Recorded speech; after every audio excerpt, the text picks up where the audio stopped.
देखिए, मैं दिल्ली से लौटा हूँ। मेरे एक साथी की डेथ हुई। मैं थोड़ा सा परेशान था। फिर उस डेथ की सूचना के बाद मुझे आना था देवबंद में। हमारे एक साथी की माता जी की डेथ हो गई थी। उनके यहाँ रस्म पगड़ी का कार्यक्रम था। उनके घर से जैसे मैं निकला, सहारनपुर की तरफ मुश्किल से 50 मीटर चला होगा, एक गाड़ी आती है। मैं फ़ोन पे थोड़ा मेरा ध्यान था। उसने जो वहाँ से गोली चलती है और वो गोली मेरे कान के पास से निकलती है। मैं अपने साथियों को कहता हूँ कि गोली चली है।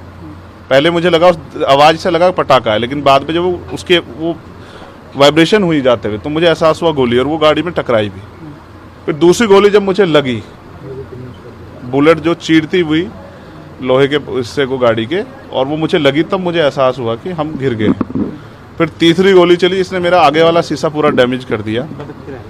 चौथी गोली पे मैं नीचे हो गया। जो गोली आपने देखा कि वो सीधी उसमें लगी, अगर मैं नीचे ना होता तो वो मेरी छाती के आर पार चली जाती।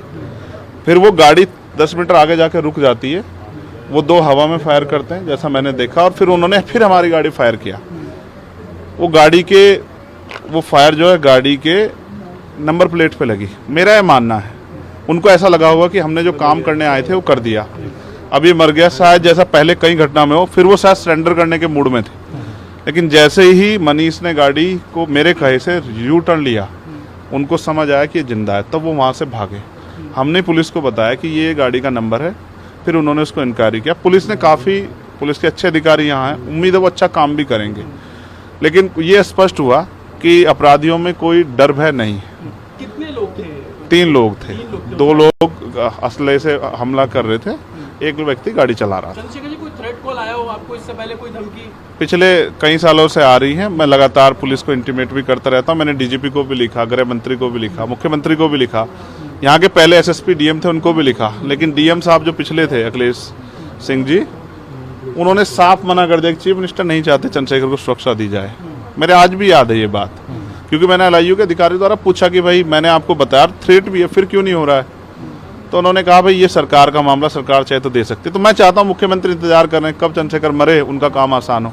लेकिन उनको ये नहीं पता कि गरीबों की, कमजोरों की, शोषितों की बात करने वाला चंद्रशेखर इतनी आसानी से उनकी राह के रास्ते में से नहीं हटेगा। अतीक अशरफ के साथ जैसा हुआ वैसा ही कुछ होने वाला था, ऐसा आपको लगता है? अब आप इसका आकलन खुद करें कि क्या हुआ और क्या हो सकता था। आपके पास एक और बात, मुझे ऐसा लगता है कल की घटना के बाद, इतने बड़े उसके बाद भी अगर मैं सुरक्षित हूँ तो हमारे संतों, गुरुओं, महापुरुषों का आशीर्वाद, हमारी करोड़ों बहनों माताओं का आशीर्वाद, बुजुर्गों का मेरे पास है। और मैं जो जिम्मेदारी मैं लेके मैदान में आया हूँ, बाबा साहब अम्बेडकर, माननीय काशीराम साहब, सदगुरु रविदास जी का जो बेगमपुरा राज का सपना है, मानवता के राज का सपना है, संविधान को लागू कराने का है, इन वर्गों को अधिकार देने का है, जब तक वो पूरा नहीं होगा मैं कहीं जाने वाला भी नहीं। गाड़ी को मीरकपुर में छोड़कर अपराधी भाग जाते हैं, तो उसको कुछ और बता रहे, कुछ कहानी कुछ और नया मोड़ देने की कोशिश हो सकता है वो चाहते थे जो गुजरों और दलित समाज में एकता बनी है वो एकता टूट जाए। ये होगा ही नहीं कभी, ठीक है, ये नहीं हो सकता है। पंचायत आप लोग कर रहे हैं अपनी मांगों को लेकर? हमारी लीडरशिप ने ये निर्णय लिया है कि जब 24 घंटे में गिरफ्तारी नहीं हुई तो हमें अपने लोगों को भी जवाब देना है। तो इसलिए शायद उन्होंने 3 तारीख का समय रखा है। मैं उसका हिस्सा बनूंगा।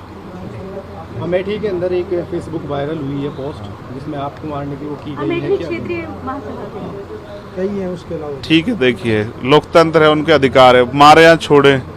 मैंने कहा ना, मैं पहला थोड़ा ही जो मारा जा रहा हूँ या जिसको मारने का प्रयास किया। मुझसे पहले बहुत मरे हैं, लेकिन उनको कोई जान नहीं रहा था।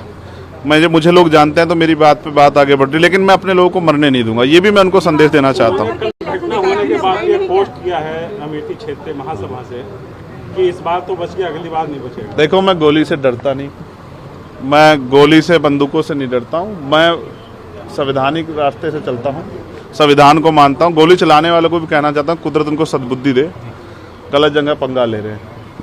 मैं झगड़ा नहीं चाहता। मैं अपने लोगों को भी ये कह रहा हूँ, कल से शांति बनाओ को और संविधान के रास्ते चलो। वो हमें डिस्टर्ब करना चाहते हैं कि जो हम राजनीतिक ताकत हमारी बन रही हो कमजोर हो जाए, हम दूसरी दिशा चले जाएं। लेकिन ये भी एक अटूट सत्य है कि हम संविधान के जरिए जवाब देना जानते हैं। और किसी को गलतफहमी हो तो वो गलतफहमी सुधारने का समय है। वो क्यों कर रहे थे? वो पाला खींच लें, मुझे ही तो मारना है ना। वो बता दे मैं चला जाऊंगा मरने में, अगर मेरे लोगों के साथ तो ये खेल ना खेले ना। मैं तैयार हूं, अगर मेरे मरने से हमारा आंदोलन आगे बढ़ता, हमारे लोग खड़े होते, मुझे कोई दिक्कत नहीं है। लेकिन उनको ये समझना चाहिए कि ये आज लोकतंत्र है, गोली की भाषा से एक चंद्रशेखर मरेगा तो क्या हो जाएगा, हजारों चंद्रशेखर पैदा हो जाएंगे।